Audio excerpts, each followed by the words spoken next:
Yeah. Right? And I'm not playing. No. I'm going to keep this one. I think I'm going to hang on to this one. So, New 52 is not very good. I bought a whole collection of them. So, this is Batman. So, I bought a whole collection of them. Like, I don't know how long ago. Just bought them all. And I've been breaking them up. I've been selling a lot of them on eBay and stuff and finding homes for them. But this is a variant cover. And it has like the Rogues Gallery on it. And I don't know, it wasn't really worth much. It's kind of like an add-on because it's like a variant cover. So it doesn't really, to sell the run, didn't really need to include this book. And I couldn't figure out who the artist was. It didn't come up right away. I think I'm going to keep this one for now. I kind of like this. They're all there. They're kind of just blended in. Poison Ivy's in the back next to Riddler. Mr. Freeze got his back to us though. Scarecrow, Catwoman, Harley Quinn, Man-Bat's way in the back. Pretty cool. Very, very cool. I liked it. Yeah. So for now, it's not going anywhere. I think I'm going to hang on to that for a minute. Maybe revisit it. Kind of put it in the not right now box kind of thing. It's kind of what I'm thinking about doing. So it's great. I'm so happy that we see more comics being done.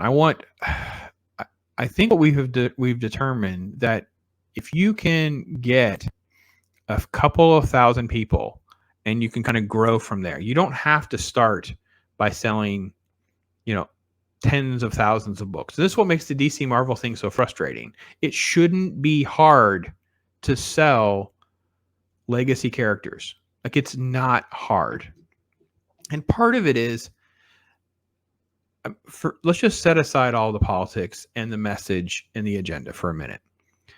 I think that part of the derailing of the train, especially at DC, and why they constantly did all the crisis and all the resetting and all the rebooting and all that, is they don't have people and they don't want to make money by just giving us what we want of having them have superhero stories. So, for instance, my favorite era of Batman involved, literally there was 4 or 5 titles a month, and it was just, they would just rotate through the different villains and the different stories. Like, you would have a couple of issues where he's fighting the Joker, then you might have a week off where it was more like a street level crime or something like that. Then there'd be a couple of issues with Riddler, a couple of issues with Penguin, so on and so forth. And over the course of like a year to 2 years, you didn't get like 8 Joker stories in a row or anything like that. You would thirst for him to show back up again by the time he came back around.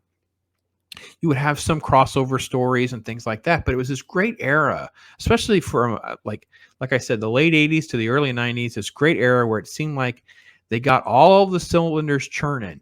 Everything seemed like it was working, right? We were never inundated with too much of anything, and we could just jump in at any time. We could jump out, come back. That's why I said, when I reflect on Flash season 1 was really the closest thing to a comic book adaptation that I've seen, because it felt like the week to week, different villain of the week, different story, sometimes to be 2 episodes. I felt like I was actually in comic book universe. Now, I don't care for Team Flash and some of the changes they made, but as far as the nature of the structure is what I'm trying to get at.